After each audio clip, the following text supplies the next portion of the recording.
Shakuntala'S Dream. Shakuntala was holding her mother's hand and was moving in the crowded fair which was set up in a village far away from hers. She had put on a new frock and was very excited to be at the fair where a lot of people had gathered. Many shops were set up selling a variety of toys. There were joy rides such as giant wheels, merry-go-round, etc. Ready-made clothes were on sale. Many stalls were also there vending eatables. Shakuntala was tempted to get some sweet eatables. She expressed her desire to her mother. The mother promised her to buy some things a little later. They were moving from shop to shop looking at different items which were displayed as the mother was not able to make up her mind. The crowd was getting denser and denser. Many children had come to the fair with their parents or only with their mothers as their fathers were busy earning bread for the day. Shakuntala's mother warned her to be extra careful and not to leave her hand. See, the crowd is getting more and more. If you get lost in the crowd, it will be impossible to trace you. So Shaku, walk very close to me holding my hand. They came in front of a toy shop. Shaku told her mother to buy a small doll for her. Mother asked the shopkeeper for the price of some dolls. Shaku was already in dreamland with her doll. She was imagining playing hide and seek with the doll. But the cost was exorbitant. The mother told Shaku to wait till they find an affordable doll. Shaku was an understanding girl. She did not persist with her demand, hoping to see an affordable doll in the nearby shop. So they moved on.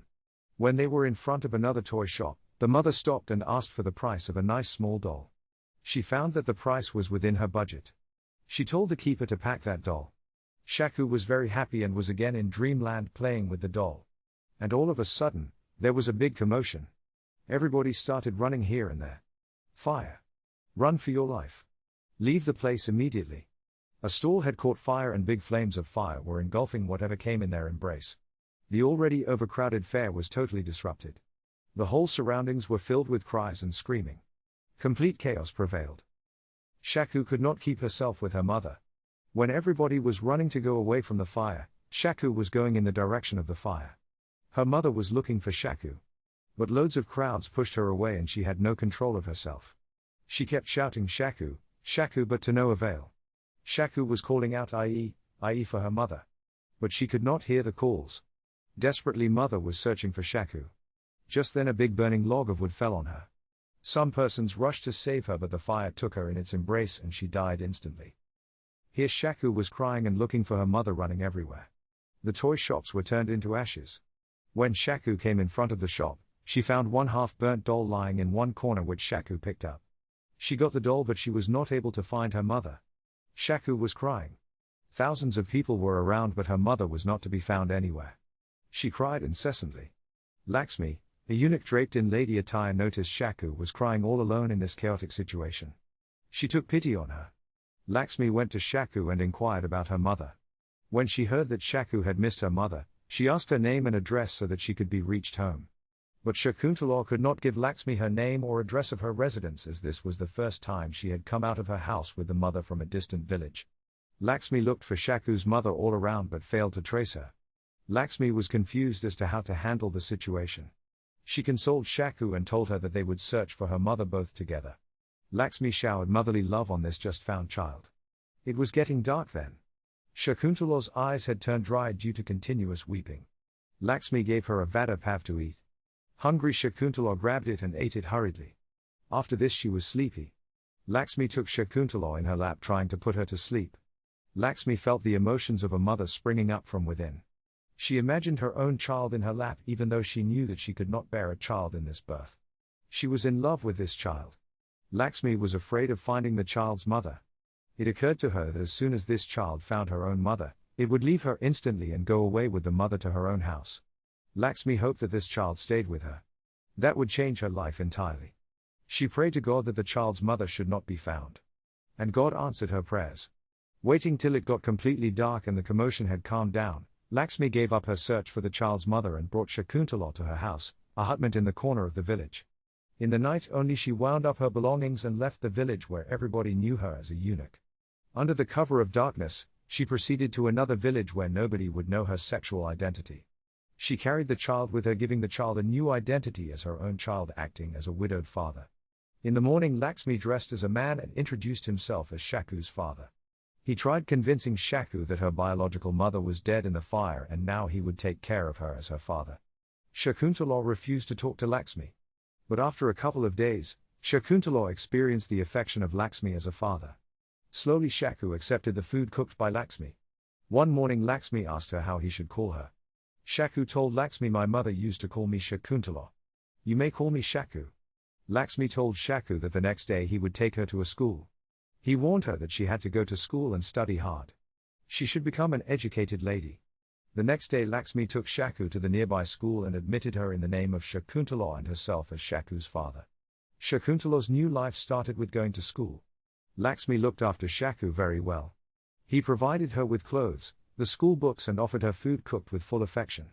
Slowly, Shakuntala forgot about her own mother, and Laxmi too forgot about her sexual deficiency. But Shakuntala used to feel odd about her father Laxmi. She used to find that Laxmi was not a normal man. Nevertheless, she loved Laxmi very much. The days passed into months and months passed into years. Shakuntala turned into a brilliant student. Passed her school exams with excellent marks. She even came first in school in the board examination. She was so happy that from school she went home running and held Laxmi with both her hands. "Baba, I'm so happy. I stood first in school. You will have to accompany me to school to receive the prize. Our principal has told me to bring the parents to the function of prize distribution. You are coming to school with me. Oh. I am so glad. We will buy a new frock for you. You wear that and go for prize distribution. I will not come. I am not feeling well." Shakuntala was disappointed. But she knew why Laxmi was not ready to come to school with her. She knew Laxmi was not like the father of her friends. He was different from other men. She entered college for further studies. Laxmi, acting like a man, fulfilled all the duties of a father. Laxmi took a laborer job and ensured that Shakuntala did not face a shortage of money for college studies. Shakuntala completed her graduation and then joined a company as an executive. The father and daughter binding of love got stronger day by day. Now Shakuntala insisted that Laxmi stop working and manage the house and take full rest at home. And one day Shakuntala brought one of her friends home to introduce him to her father. Prakash was a very cultured young man working in her office. Shakuntala introduced her father to Prakash. "Baba, this is my friend Prakash. He is working in my company." "Nice to meet you, Baba," Prakash said. "I am also happy to meet you. Where do you stay?" Laxmi answered in his hoarse voice. Prakash was a bit upset over Laxmi's voice and manner of speaking. He found Shakuntala's father's behavior a little odd. He felt her father resembled a eunuch. But Prakash did not make his impressions very apparent. "Shaku is a nice girl. We know each other for quite some time. I want to marry her. We want your permission for that." "Do you really love her?" Laxmi asked. "Yes. I love her very much. I will keep her happy throughout our life." Prakash opened his heart out. Laxmi, delighted by Prakash's seeking permission, wholeheartedly gave his consent. And one day Shakuntala and Prakash were married. Laxmi performed the cognadan of Shakuntala and got a heavenly pleasure. Laxmi felt very happy that despite her different sexual orientation, she could get the opportunity of doing a cognadan. After Shakuntala left her present house to move into another house to stay with Prakash, Laxmi felt lonely. He could not bear the separation from his daughter. Moreover, he had sensed that Prakash had suspected his sexual orientation as a male. Laxmi did not want any trouble in Shakuntala's life due to his different sexual orientation.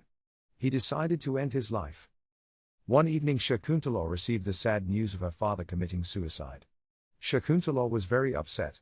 She remembered Laxmi's sacrifices for her education. She recollected how her father had suffered for her bringing up a better way. She missed her father very badly. Shakuntala's married life was going very satisfactorily. And one day she disclosed to Prakash that he was going to be a father very soon. Both of them were very happy. But one morning Shakuntala got up very upset. Prakash noticed that. He asked for the reason. Shakuntala said, "I had a very bad dream. In my dream, my father came and smilingly he announced that he is going to take rebirth as my child. But is not that good? Your father is taking rebirth as our child. That means we are going to get a boy. I am very happy." Shakuntala thought, only if my father was my real father, I also would have been happy. But actually, my father was a eunuch. He just brought me up. She appealed to her father, "My dear father, I love you very much. I always remember you. But I do not want your rebirth as my child. I do not want a eunuch as my child.